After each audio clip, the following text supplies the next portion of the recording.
Alright guys, TacticalRab again today. Hope you're doing well and enjoying your day so far. Scump has given his thoughts on the state of the top 4 teams that are currently being formed in this Rostermania period behind the scenes. We believe those teams are going to be very difficult to beat, and Scump says it's going to take a real effort for anyone to get on top of those teams on a consistent basis. Rostermania though is continuing. There are plenty of players unsigned. What team would you guys form if you had to build a roster that could potentially take one of these top 4 teams down? Very much enjoyed to hear your thoughts in the comments. Hit the like button if you enjoy. Subscribe if you're new as always. First of all, here from Phil Spencer from Microsoft, just confirming really that they signed an agreement with PlayStation to pretty much lock in the Call of Duty situation on both platforms, which I think is a good thing. And well, basically what I'm really interested in is he says, like, following this acquisition of Activision Blizzard, that's what we're going to do. Pretty much confirming that, yeah, it's going to happen. It's only a matter of time until it officially goes through. Octane also moved out to the new house, right, in Virginia, I believe. Never moving again. It's by far my least favourite thing. Rather get sketched on by Envoy than move again. So, you know, wishing the best for Octane, of course. He retired with the intention to do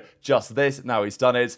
Difficult day, I'm sure, but he did make it out there. Also, a quick update, because we saw yesterday from Stanley's mum, she put this out on Twitter, and I was like, oh, okay, is she thinking about maybe a Stanley return to Minnesota Rokkr? But she says, like, no, I have no clue about any of the rosters. I just played this silly game, and now I might be in trouble. So, yeah, she says, my only hope is that Stanley lands where he is happy. So she probably doesn't really know what's going on there behind the scenes. And honestly, Stanley might not know where he's going, because these rosters are moving slow. There is no doubt. Outside of the top teams, most of the other rosters have not made a decision yet, or are simply biding their time, because no one's paying anything insane in terms of salaries, I don't think. Maybe Boston, and we'll get into that in the coming minutes, but outside of that, the teams don't necessarily have to move quickly, because it's not like the real top free agent options are available anymore, with them all going to the best teams, is pretty much how it seems to be. Now, this was a hilarious clip that came out last night from aBeZy discussing Jimbo. So you guys probably remember now, Jimbo, I mean, it's difficult to forget, isn't it? During the World Championship, when the Challengers World Championship was going on, Jimbo's account was banned from playing the game in the middle of the tournament. Now, I don't believe he was hacking on LAN, but he was certainly, it seems, cheating online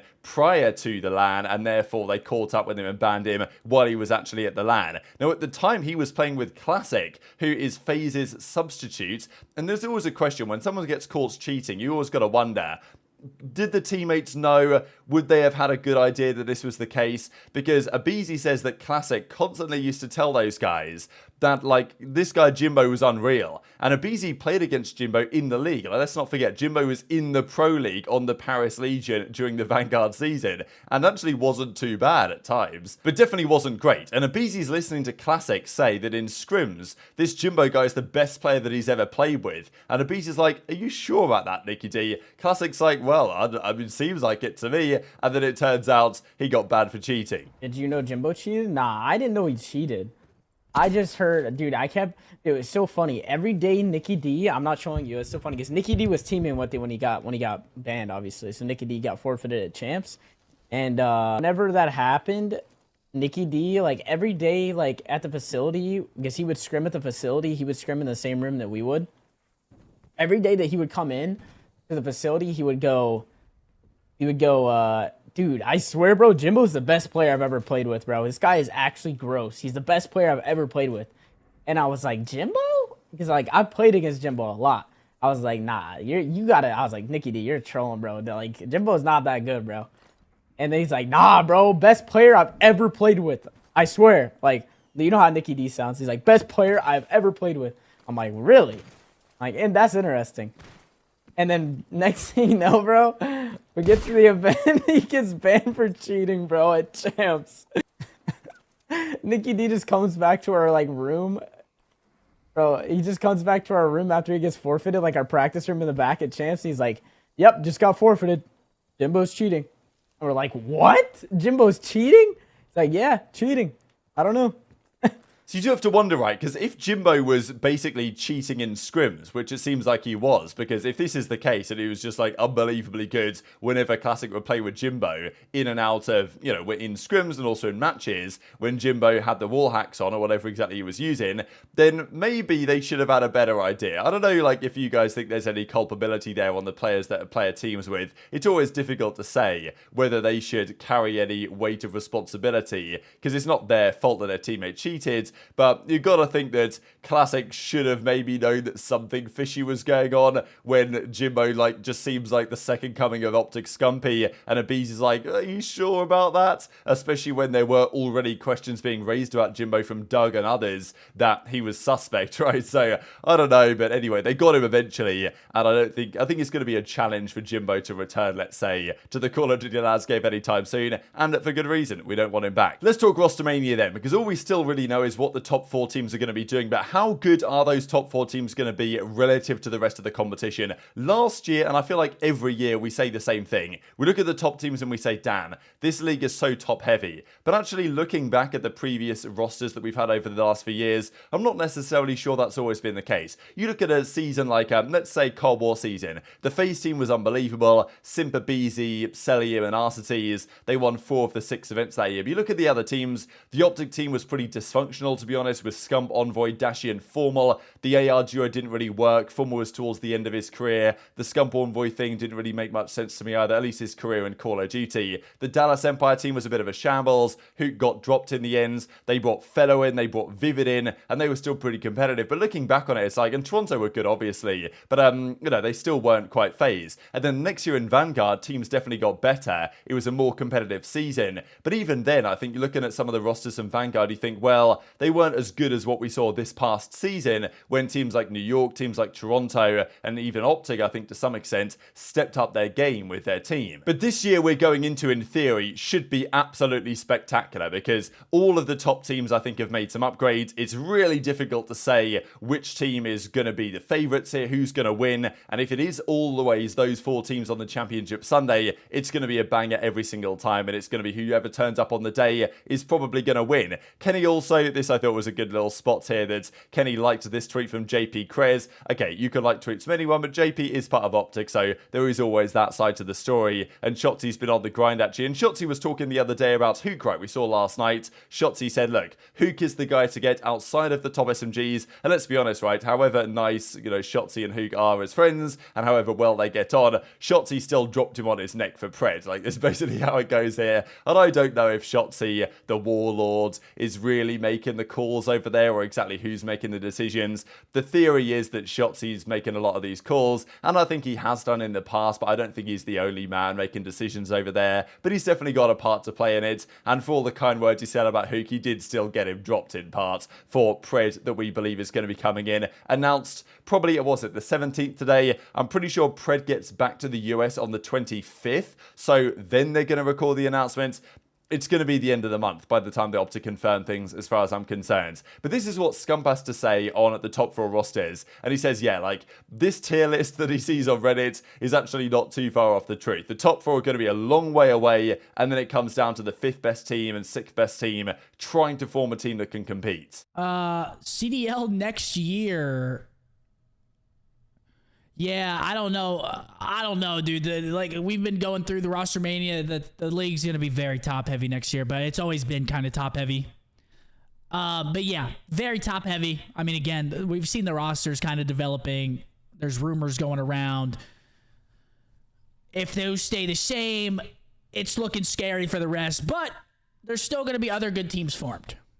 There's still going to be other very good teams that are formed, but... if these 4 stay the same as the rumors are right now, it's gonna be hard to beat those teams in terms of talent. Talent for talent, it's gonna be hard. But there will be upsets. It is Call of Duty at the end of the day. I'm personally not so sure that it's going to be as clear-cut as this. On paper, yes, these are the top 4 teams, that's what's being formed, and it's difficult to say who won Rostermania out of these teams, because I think in part they probably all improved to some degree. New York I'm not so sure about, but we'll see. I'm thinking, though, that one of these teams is not going to be as good as we expect, for whatever reason, and it's probably not going to be FaZe, because they're always good, but maybe there's some team in here that struggles more than we might expect them to, because we saw with the subliners last season, they were considered going into the year to be at best the 6th best team. That was with Priester instead of Sib on this, right? But Hydra, Kismet, Skies, Priester was considered 6th, 7th, 8th best team, something in that ballpark. And it turned out they were, over the course of the season, the absolute best hands down. Last year we were looking at Thieves, looking at OpTic, looking at FaZe, and, you know, Toronto as well as being some of the top guys. But New York came out of nowhere and were a massive contender. With a team of one phenomenal star player, a very good main AR, a great complement SMG to Hydra, and then a fantastic role player and culture man and chemistry man in Priester, that got them the job done, even though they thought they could clearly upgrade there with the decision they've now made. So I definitely think there's a very good chance that there is a team outside of these 4 that forms a roster that can at least be competitive with these guys when it comes down to a championship Sunday. My question is, what is that team going to be? Who is it going to be? And who's it going to be formed of? Is Thieves going to put together a roster that can actually compete? They're not going to be doing so on a massive budget, but Thieves could, like, let's say they get Clay and they get like a aBeZy or something. I don't exactly know what they would do there, and they get a couple of other SMGs with high upside. There's a chance that team works really well in the same way that Subliners surprised many when they came out swinging last season. But if you had to form a team, I would say the most likely team to compete with those is going to be wherever Slasher and Priester go. I would say that duo plus 2 very competent SMGs, if it works, with a couple of, you know, high upside players, could work well in theory. There are other options though, and I know that there's been some talk about Donny Temp as well, because he has been stuck on the Legion for some time now. You guys remember during the Cold War days, he got dropped from the Thieves, then he joined Paris Legion, then he was on there in Vanguard, as it wasn't particularly a good time, and he was on there last season as well when it became Vegas. Better individual. I think Donny's been getting better as well as an individual player in terms of his, you know, teamwork and not playing for kills maybe as much as he used to during the Vanguard days. So I think Donny's a very respectable player, and honestly, like 12 in 12 online for Vegas is good going for that franchise looking back at it. But I do wonder, like, does Donny get a better offer? Do Thieves come through? Does another franchise come through and say, hey Donny, bring you in? Because I definitely think Donny could be part of a team that can compete if he's got the right guys around him. But I guess where I'd go is like the Slasher and Priester thing, and then a couple of other SMGs around that. If that's Boston, that might be Snoopy, and that might be +1, like, you know, an Afro or like some other SMG with a bit more experience, maybe even like a Bance or something. But like, you'd rely a lot on Snoopy there to really deliver in terms of the slaying. Huke would also be an interesting option in that case. I know that Slasher and Huke have teamed together before to not great success in recent memory. They played during the World War II season on Envy. That didn't go so well, but they also played during Advanced Warfare on Denial, I think it was, to great success. So there might be part of them that thinks, could they run that back again? Definitely an option. But Thieves are in the struggle bus. I thought this was crazy actually from, you know, AA, who put together this tweet of just looking at the last couple of months, beating OpTic in the grand finals,